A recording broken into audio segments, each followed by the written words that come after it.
સ્વાગત છે તમારું આજના નવા વિડીયોમાં। તો આજે હું તમારા માટે લઈને આવી છું એક નવી રેસીપી। તો આપણે આજે બનાવવાના છીએ વઘારેલા મમરા। તો વિડીયોને સ્કીપ કર્યા વગર એન્ડ સુધી જરૂરથી જોજો અને જો મારી ચેનલમાં નવા હોય તો ચેનલને લાઈક શેર અને સબસ્ક્રાઇબ કરજો અને બાજુમાં રહેલા બેલ આઇકોનને જરૂરથી ઓન કરજો જેથી વિડીયોની નવી નવી નોટિફિકેશન તમારા સુધી જલ્દીથી પહોંચતી રહે। તો ચાલો આપણે મમરા વઘારવાની શરૂઆત કરીએ। તો મમરા વઘારવા માટે આપણે મમરાને ચાળીને લઈ લીધા છે। મકાઈના પૌવા છે, ઝીણી ભૂંગળી છે, ચવાણું, લીમડો, સેવ અને સિંગદાણા। તો ચાલો આપણે તેલ ગરમ કરી લઈએ, તળી લઈશું। પૌવાને બહાર કાઢી લઈશું। બધા જ પૌવાને આવી રીતે તળી લઈશું।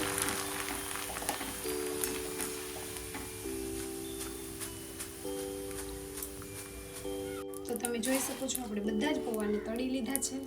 હવે આપણે ભૂંગળી તળીશું।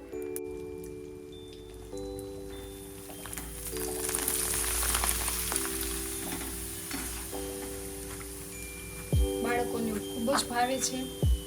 મમરાની સાથે આવા ભૂંગળાને નાખીએ તો। હવે આપણે સિંગદાણાને તળી લઈશું।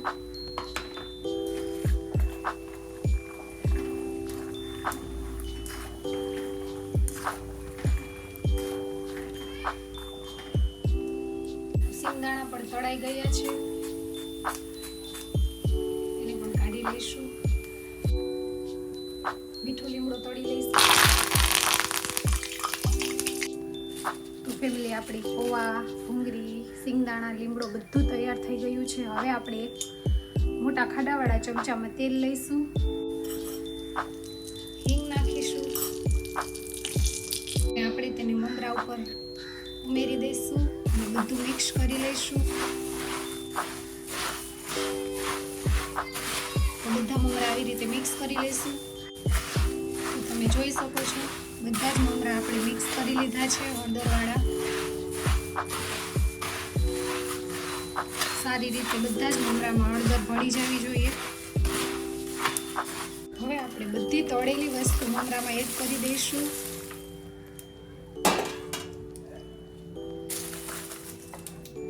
સાથે ઝીણી સેવ છે, આપણે ચવાણું લીધું છે, બધું સારી રીતે હલાવી લઈશું।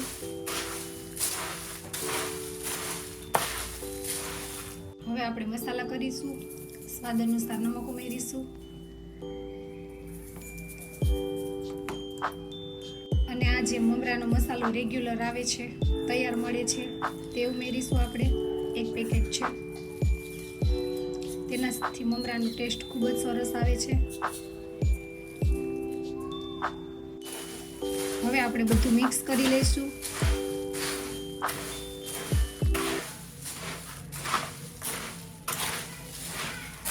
તમે ચોખાના પૌવા પણ ઉમેરી શકો છો, તે પણ સરસ લાગે છે, પણ આપણે નથી નાખ્યા। તમને ભાવતા હોય તો એડ કરી શકો છો।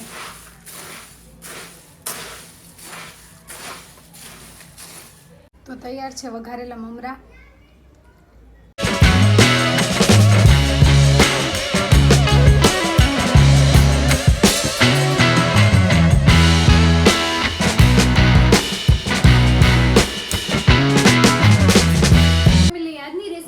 કેવી લાગી તે કોમેન્ટ કરીને જણાવજો અને જો મારી ચેનલને હજુ સુધી સબસ્ક્રાઇબ ન કરી હોય તો સબસ્ક્રાઇબ કરી લેજો।